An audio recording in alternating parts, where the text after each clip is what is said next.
Welcome to our podcast, Redeemed. We should probably go ahead and do one of these. Redeemed.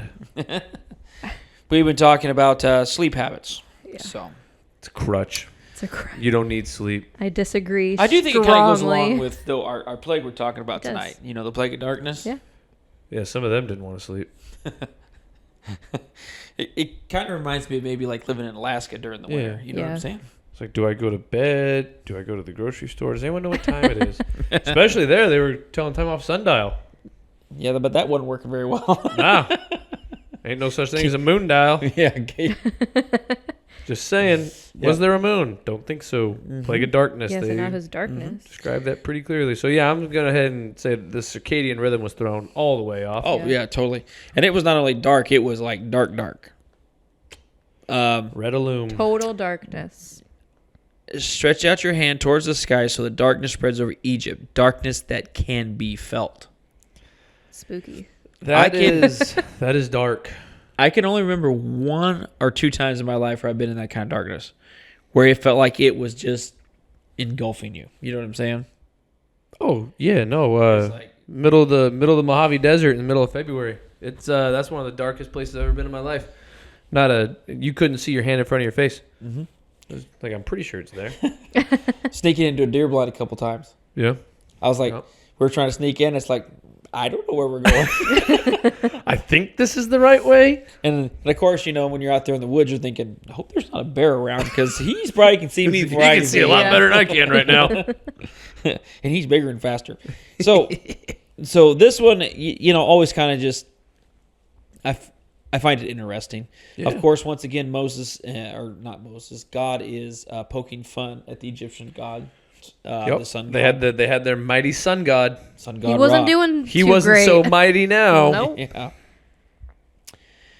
And so, once again, then Pharaoh summons Moses, go worship the Lord. Even your women, children may go with you. Only leave your flocks and herds behind.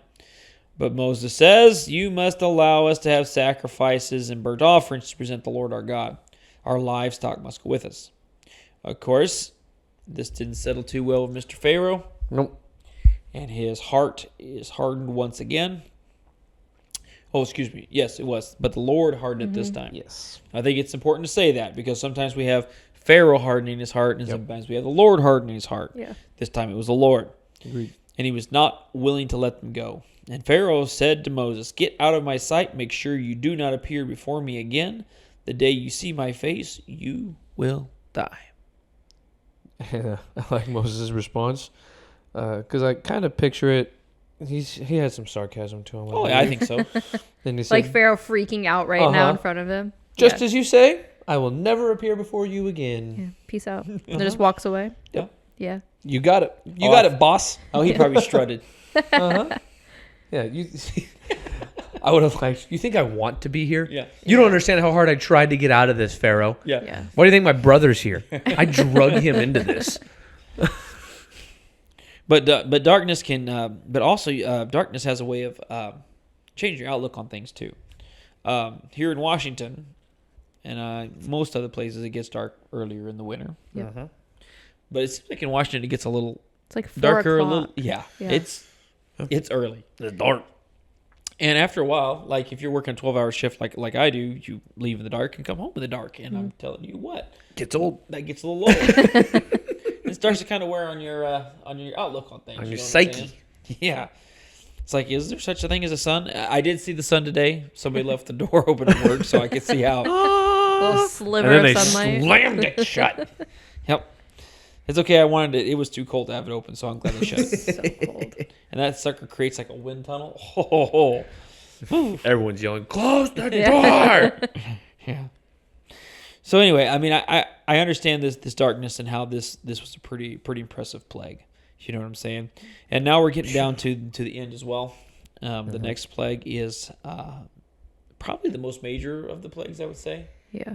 Yeah. Yes. Because there's several things that come from it. It's of course the plague of the firstborn. Yep. So we see God's awesome power, his final punishment on the Egyptians, but you also see him set into motion the Passover festival as well. Uh-huh. You know what I'm saying? And that Passover festival, if my memory serves me correctly, which it's 7 o'clock right now, so yeah, it could be a little faulty. That's late for some. But it's going to stay in effect until Jesus comes back, or Jesus comes and dies on the cross, and that basically is when all that switches over. And so it's a pretty important step in what is going to happen with the Israelites. But there we go. So there we go. That's the last of kind of the minor plagues. Nothing's working. We're moving into the final one. And Pharaoh's heart, once again, is not being changed. And at this point, if Moses comes back before him, he's going to kill him. Yep. Now, drastic measures must be taken. Drastic measures must be taken. Mm-hmm. So far, it's been a fun journey. We've had Moses at the burning bush, trying to argue his way out of it. Then we have him and Aaron before Pharaoh on multiple occasions, trying to change his mind. Yep. And sometimes it was Pharaoh who hardened his heart, and sometimes it was the Lord. But here we are at the kind of the final step here, of what's going to happen to Egypt. And it is interesting. Even after all this, Egypt will once again change its mind. Yeah. Just don't get it. Yeah. Yeah. Don't After everything. understand. Yep. That Pharaoh had some issues. He did. Mm-hmm. He was an angry man. Mm-hmm. All right. So thanks for joining us for this episode of Redeemed, and we'll see you next time.